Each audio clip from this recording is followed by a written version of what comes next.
Hello అండి. అందరూ ఎలా ఉన్నారు? బాగున్నారండి? నేనైతే చాలా బాగున్నానండి. మీ దయ వల్ల మీరు బాగోవాలని మనస్ఫూర్తిగా అయితే కోరుకుంటున్నాను. మా మాలచ్చమ్మ దయ వల్ల. చూసారండి ఈ గుడి మా ఇంటి ఎదురుగుండానే ఉంటుందండి గుడి ఏండి. ఆవిడ దర్శనం చేసుకుని వచ్చానండి. మీతో అయితే మాట్లాడుతున్నానండి. ఏం కూర వండాలో అయితే పాలు పోవట్లేదండి. కూర అయితే కాయగూరలు అయితే చూపిస్తాను చూడండి. ఉల్లిపాయలు అయితే కోసుకున్నానండి. వంకాయలు ఉన్నాయండి. ఉల్లిపాయలు అయితే ఇవ్వండి. ఉల్లిపాయలు అయితే కోసుకున్నాను. వంకాయలు ఉన్నాయండి. బెండకాయలు ఉన్నాయి. క్యారెట్ ఉంది. కానీ ఏం వండాలో తెలుస్తలేదండి.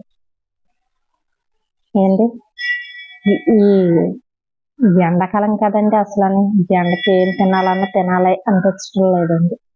చక్కగా సాంబార్ అయితే అండి వేసుకోవాలనిపిస్తుంది. సాంబార్ నాకు ఒక్కదానికి ఇష్టమండి. ఉన్న వాళ్ళకి ఇష్టం ఉండదండి ఇంట్లో.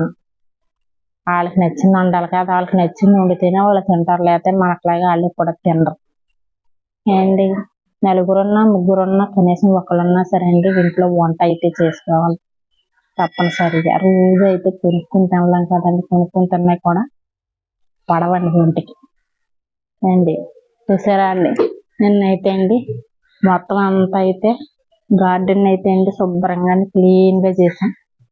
చూసారా, క్లీన్గా చేయాల్సి వచ్చింది గార్డెన్ అయితే. మొత్తం అంతా మాలచ్చమ్మ గుడి చూసారా, అదిగోండి మాలచ్చమ్మ గుడి. అదిగోండి మాలచ్చమ్మ గుడి చూసారా. మనం చెయ్యాలంటే అండి కొంచెం మన గుళ్ళు అయితే అండి కష్టపెట్టాలండి. చూసారా మా గార్డెన్. పువ్వులు అయితే దేవుడి కాడికి అయితే కూర్చుకున్నాము.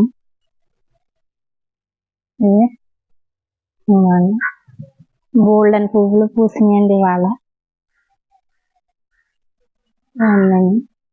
గార్డెన్ అయితే శుభ్రం చేసాం. శుభ్రంగా నీట్గా చేయాల్సి వచ్చింది. నిన్న మధ్యాహ్నం నుంచి అదే ఉద్యోగం మాకు. ఒకదాన్ని కష్టపడ్డాను. బయట అయితే నేను 1వ తారీఖు కదండి ర్యాంప్ అయితే చేశారు బయట. మా మెయిన్ గేట్ అండి, బయట గేట్. ఇది ఒక పెద్ద గేట్. ఇది కూడా మా గార్డెన్లో పువ్వులు చూసారా. ఇక్కడ ఇవే ఉన్నాయి ఇంకా మందారాలు అయిపోయింది.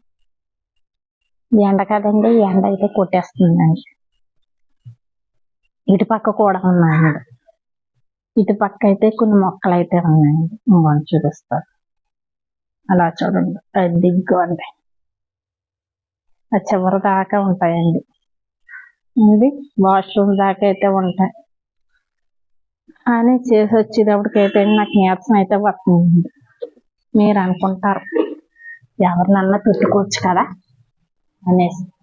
ఎవరినన్నా పెట్టుకున్నాం అనుకోండి, వాళ్ళ దగ్గరుండి మనం చెయ్యాలండి. అదే మనమే చేసుకున్నాం అనుకోండి, మన ఒళ్ళు కరుగుతుందండి. చక్కగానే మనం హెల్తీగా కూడా ఉంటామండి.